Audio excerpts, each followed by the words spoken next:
खबरों के एक्सप्रेसवे से आगे रुक करते हैं सियासी ढाबे का, जहां आज की सबसे दिलचस्प खबर मौजूद है। कोलकाता में ट्रेनी डॉक्टर की रेप और हत्या के आज 14 दिन हो गए।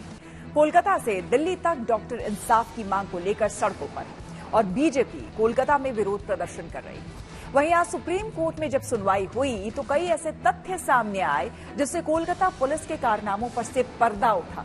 खास करके अदालत ने केस डायरी और एफआईआर में दर्ज समय और घटना के ब्यौरे को लेकर हैरानी जताई। अदालत ने डॉक्टरों को हड़ताल खत्म करने को भी कहा है। अगली सुनवाई 5 सितंबर को होगी, तब सीबीआई को जांच की स्टेटस रिपोर्ट भी देनी है। लेकिन इस बीच सियासत भी जोरदार हो रही है। जहां कांग्रेस दोषियों को सख्त सजा की मांग कर रही है, वहीं बीजेपी ममता बनर्जी के इस्तीफे पर अड़ी है।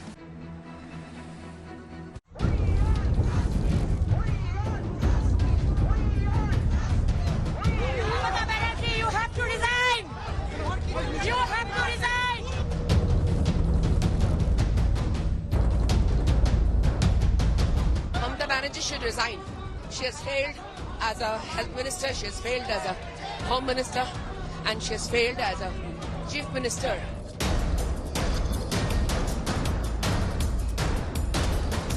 जो अपराधी है उनको बचाने के लिए यहाँ की सरकार, मुख्यमंत्री जो कर रहे हैं, इससे पूरा देश शर्मिंदा है।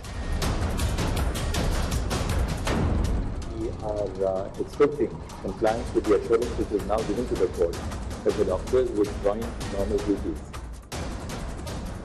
कोलकाता में ट्रेनी डॉक्टर से रेप और मर्डर मामले में इंसाफ की जंग सड़क से लेकर अदालत तक चल रही है। सड़क पर डॉक्टरों और राजनीतिक दल विरोध प्रदर्शन के जरिए इंसाफ की मांग कर रहे हैं, तो अदालत में राज्य की बेईमान और पुलिस की नाकामी के खिलाफ इंसाफ की लड़ाई चल रही है।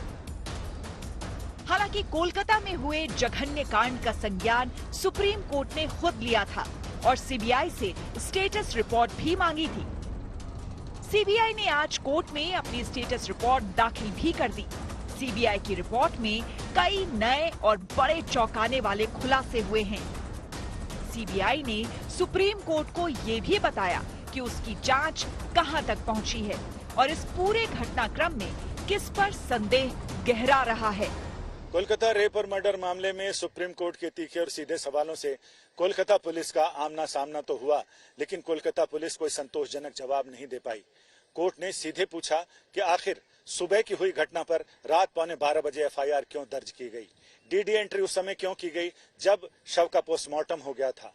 कोर्ट ने कई ऐसे सवाल किए जो सवाल सीबीआई की स्टेटस रिपोर्ट से भी निकल रहे थे और कोर्ट के सुनवाई के दौरान लगातार परतें उघड़ने से भी। अदालत में सौंपे गए दस्तावेजों और तथ्यों को देखते हुए जब सुनवाई शुरू हुई तो अदालत कोलकाता पुलिस के कारनामे देखकर हैरान थी। घटना के बारे में 9 अगस्त की सुबह 6 बजे पता चल गया था, लेकिन पुलिस को खबर सुबह 10 बजे मिली। पुलिस ने अप्राकृतिक मौत की बात सुबह 10:10 पर दर्ज की, लेकिन एफआईआर दर्ज करने में रात के 11:30 बज गए। इससे पहले ही शाम में 6:10 से 7:10 तक पोस्टमार्टम भी हो गया और सब कुछ हो जाने के बाद रात में 11:30 बजे के बाद घटना स्थल को सील किया गया। इतना ही नहीं, कोलकाता पुलिस के केस डायरी और एफआईआर के दस्तावेजों में दर्ज ब्यूरो और समय का इतना घालमेल था कि सीक्वेंस ऑफ इवेंट समझना मुश्किल हो रहा था। अदालत में पश्चिम बंगाल पुलिस की हरकतों को लेकर ऐसी टिप्पणियां हुई कि पूरे हत्याकांड के बाद के हालात को लेकर उस पर गंभीर सवाल खड़े होते दिखे।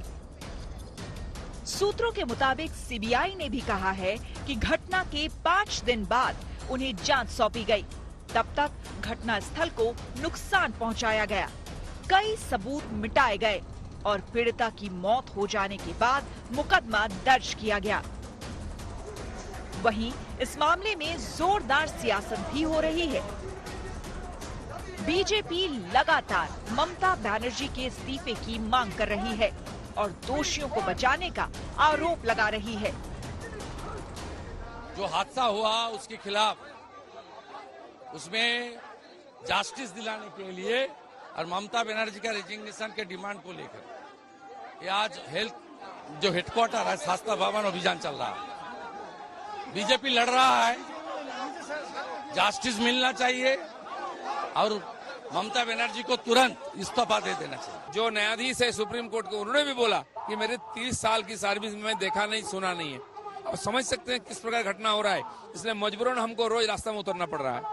कुएं का पानी खराब हो गया, अब बाल्टी बदल रहे हैं। ये शॉर्टकट से नहीं होता है, कुआं को साफ करना पड़ेगा, वो आरजीकर को साफ करना पड़ेगा, इस पूरा प्रशासन को साफ करना पड़ेगा। यहाँ सब जगह दिमाग लग गया है और उसका ऊपर बैठे हुए ममता बनर्जी, उनको बदलना पड़ेगा। डॉक्टर बेटी की मौत पर कांग्रेस ने दोषियों को सख्त सजा की मांग की है। वहीं बीजेपी ममता सरकार को अलोकतांत्रिक बताकर कटघरे में खड़ा कर रही है। इस मामले में जो आरोपी हैं उनको बिना किसी विलंब के सख्त सजा मिले ताकि उदाहरण बने, और देश के अनेक हिस्सों में से घटनाएं हो रही हैं। तो ये जो है ये निंदनीय है और इसमें कोई भी हो, कितने बड़े पद पे हो, किसी भी दल या संगठन विचारधारा से संबंधित व्यक्ति हो, उस पर तो निसंकोच कड़ी से कड़ी कार्रवाई करनी चाहिए। और हमेशा मैं समझता हूँ हम सब जो पब्लिक लाइफ में हम लोगों को अपने हितों से ऊपर देश हित के बारे में सोचना चाहिए। और समाज में इस प्रकार की घटनाओं की कोई जगह नहीं है।